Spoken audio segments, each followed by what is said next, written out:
یہ شرف اور اعزاز نصیب ہو رہا ہے کہ اس پاکیزہ اور پرنور محفل میں ہمیں بیٹھنے کا موقع دستیاب ہے۔ یہ گھڑیاں سعادت بھری اور رحمت سے مالا مال لمحے ہیں۔ اہل اللہ کی صحبت میں جو وقت گزر جائے وہ اکثیر ہوتا ہے، اور ان پاک باز لوگوں کی صحبت بقول حضرت شیخ احمد مجدد الفسانی علیہ رحمہ کبریت احمر سرخ گندر کی طرح ہوتی ہے کہ سالک کے دل کے زنگ اترتے ہیں، من کی روشنیوں کے سامان ہوتے ہیں۔ اللہ تعالیٰ جل شانہ کے کچھ فرشتے ایسے ہیں جو روئے زمین پہ اس غرض سے چکر کاٹتے ہیں کہ انہیں پاکیزہ ذکر کی محافل نصیب ہوں۔ امام طبرانی نے اپنی موجم میں اپنی سند کے ساتھ اس کو روایت کیا ہے۔ اور پھر جب ایسی مجلسیں انہیں نصیب ہوتی ہیں تو اس غرض سے گھومنے والے فرشتوں کو وہ آواز دیتے ہیں۔ حدیث میں باقاعدہ ان کی آواز کا ذکر بھی کیا گیا ہے۔ وہ اپنے ساتھیوں کو آواز دے کے پکار کے کہتے ہیں ہلموا الی بغیتکم ہلموا الی حاجتکم، اس غرض سے گھومنے والوں، جس چیز کو تم تلاش کر رہے ہو، جو تمہارا مطلوب ہے، وہ تو یہاں ہے۔ پھر فرشتے اس پکار پہ لپکتے ہیں اور مجالس ذکر کو اپنے نوری پروں میں ڈھانپ لیتے ہیں۔ صحیح حدیث میں آتا ہے کہ زمین سے آسمان تک فرشتوں کی قطاریں لگ جاتی ہیں۔ مجلس کے اختتام پر وہ ذکر اللہ کے حضور لے کے فرشتے حاضر ہوتے ہیں۔ باوجود علم کے اللہ تعالیٰ پوچھتا ہے میرے فرشتوں کہاں سے آئے ہو؟ تو عرض کرتے ہیں فلاں بستی میں تیرے ذاکر بیٹھے تھے، ہم اس مجلس سے آئے ہیں۔ تو اللہ تعالیٰ پوچھتا ہے کہ وہ کسی چیز کے طالب تو نہیں تھے، یا اللہ تیری جنت کے طالب تھے؟ اللہ تعالیٰ ارشاد فرماتا ہے حل رأوہا، کیا انہوں نے میری جنت کو دیکھا ہے؟ تو وہ کہتے ہیں مالک دیکھا نہیں، تیرے رسول کی زبان سے سنا ہے۔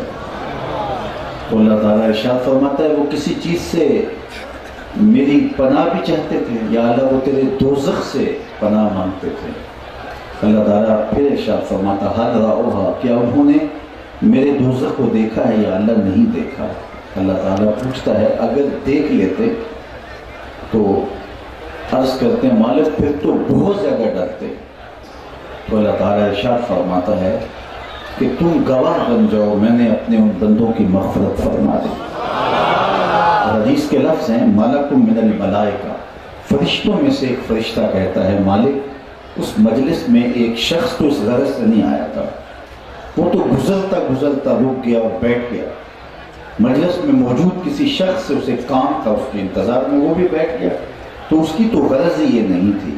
تو اگلے حدیث کے لفظ میں تو اللہ تعالیٰ ارشاد فرماتا ہے ہم قوم لا یشقی جلیسہم، یہ ایسے خوش نصیب لوگ ہیں جن کے پاس بیٹھنے والا بھی بدبخت نہیں رہتا۔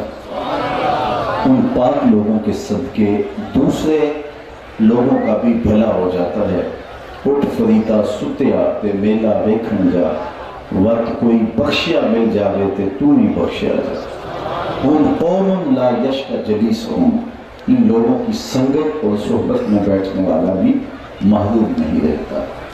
تو یہ پاک باز ہستیاں جنہوں نے اپنی ساری زندگی اللہ کے نام لگا دی، ان کی قبریں بھی روشن ہیں، اور آنے والوں کو ان کے انتقال کے بعد بھی فیض اور برکتیں نصیب ہوتی ہیں۔ ہمیں تعلیم دی گئی اذا تحیرتم فی الامور فاستعینوا من اہل القبور، جب تم امور میں پریشان ہو جاؤ، متحیر ہو جاؤ، دور موجود کے اندر اس کا ترجمہ یہ کیا جا سکتا ہے جب تم ٹینشن میں مبتلا ہو جاؤ۔ تو آج کے اس دور میں آپ کے پاس کیا نسخہ ہے کہ تم ان مصائب سے، ان آلام سے، ان مشکلات سے، ان پیچیدگیوں سے نجات پا سکو۔ تو اس کے لیے سادہ نسخہ بتایا گیا کہ اگر تم ایسی پیچیدہ امراض میں مبتلا ہو جو تمہیں چین نہیں دینے دیتی، جن سے تمہارا قرار ٹوٹ گیا، تو پھر ان پاک باز بندوں کی صحبت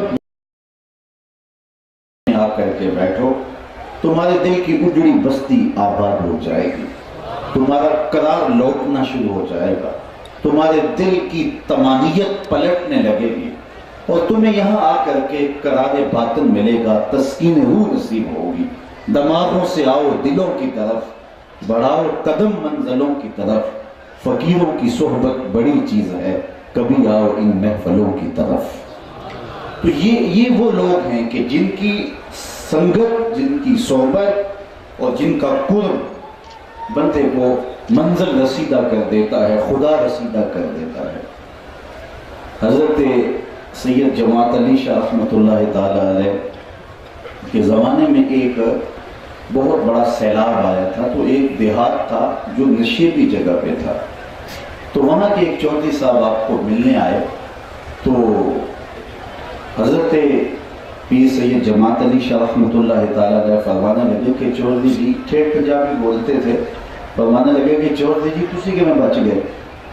تو وہ کہنے لگے کہ میں بھی پانی کی رو میں بہہ گیا تھا، تو حضرت ایک مچھ ہوتی ہے نا، مچھ، تو وہ اس زبان میں اسے مئی کہتے ہیں، تو کہتا جی مئی دی پوشن لوں میرا ہاتھ پہ گیا اور میں پار لگ گیا۔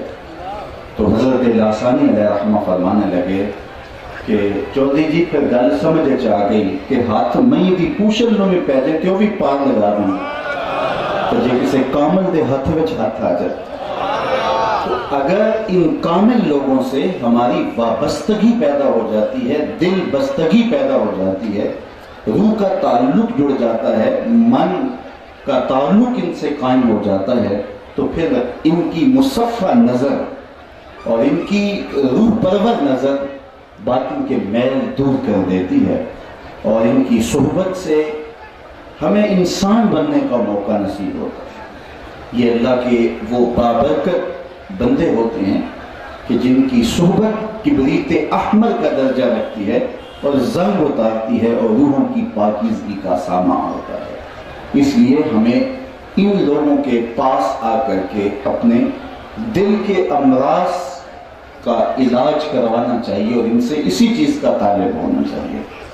آج ہماری ترجیحات، ہماری ضرورتیں تبدیل ہو گئی، ہماری خواہشات تبدیل ہو گئی، اور ہم اہل اللہ کے پاس اپنی ان دنیاوی ضرورتوں کی تکمیل کے لیے آتے ہیں جو کہ ضرورتیں ہماری جو ہے وہ پوری ہو سکتی ہیں، اس کے لیے ہمیں کچھ انتظار کے بعد، ان مشکلوں سے گزرنے کے بعد اجر بھی ملے گا اور ضرورتیں بھی پوری ہوں گی۔ اصل اہل اللہ کی صحبت میں جانے کا مقصود اپنے باطن پر چڑھے ہوئے زنگ دور کرنا ہے اور اپنے من کی پاکیزگیوں کا سامان کرنا ہے۔ ہمارے جو تصوف والے کہتے ہیں المرید لا یرید الا اللہ، مرید اپنے شیخ سے سوائے اللہ کے کچھ نہیں چاہتا، اس کی کوئی غرض نہیں ہوتی، اس کی کوئی تمنا نہیں ہوتی، اس کی کوئی خواہش نہیں ہوتی۔ المرید لا یرید، وہ کچھ نہیں چاہتا، بلکہ یہ دنیاوی مال و متاع اور جو آج ہماری ترجیحات اور ضروریات بن گئی ہیں، ان کی صحبت میں آ کے ان کا امتحان دینا پڑتا ہے۔ اللہ کے محبوب علیہ السلام کی خدمت میں ایک شخص حاضر ہوتا ہے اور کیا کہتا ہے، انی احبک، حضور میں آپ سے پیار کرتا ہوں۔ تو آقا کریم نے فرمایا سوچ لے تم کیا بول رہے ہو۔ اس نے عرض کی انی احبک، میں آپ سے پیار کرتا ہوں۔ پھر فرمایا سوچ کے بولو تم کیا کہہ رہے ہو۔ اس نے پھر کہا میں آپ سے پیار کرتا ہوں۔ تو آقا کریم نے فرمایا اگر مجھ سے پیار کرتے ہو تو پھر فقر و فاقہ کے لیے اور دکھوں کے لیے تیار ہو جاؤ۔ جس طرح پانی جمع ہوا ہو بلندی پر اور چھوٹا سا سوراخ اس کو مل جائے اور اس سوراخ سے پانی تیزی کے ساتھ نیچے آتا ہے، فرمایا جو میرے سے محبت کرتا ہے تو فرمایا اس کی طرف تکلیفیں آلام، مسائل اس طرح آئیں گی. تو اگر اس چیزوں کو برداشت کرنے کی ہمت ہے تو پھر تم یہ دعویٰ کر سکتے ہو جو سیس تلی پہ دھر نہ سکے وہ پریم نگر میں آئے کیوں. اس کوچے میں تو کبھی سروں کا چراغاں بھی کرنا پڑتا ہے، کربلائیں بھی سجتی ہیں، سب کچھ لٹا کے پھر بھی بندہ کہتا ہے حق تو یہ تھا کہ حق ادا نہ ہوا. تو یہ باطن کی صفائی کا ایک راستہ ہے، من کے تزکیے کا ایک ذریعہ ہے. اندر کی غلاظتیں پاکان امت کی صحبت میں آ کر کے دور ہوتی ہیں. ان کی قبروں کے پاس آ کر کے بیٹھ جاؤ تو یہاں دعائیں مستجاب ہوتی ہیں. اولیاء اللہ نے یہ بات تواتر کے ساتھ کہی ہے کہ معروف کرخی کی قبر مشکلات اور مصیبتوں کو دور کرنے کے لیے اکثیر ہے. تو اہل اللہ کی قبریں اکثیر ہوتی ہیں اور ان کی صحبت میں چند لمحے بیٹھ جانا، اس کا کم از کم فائدہ یہ ہوتا ہے کہ انسان کو ان بے اطمینانیوں سے اور اسے جسے ٹینشن کہتے ہیں اس سے نجات نصیب ہوتی ہے.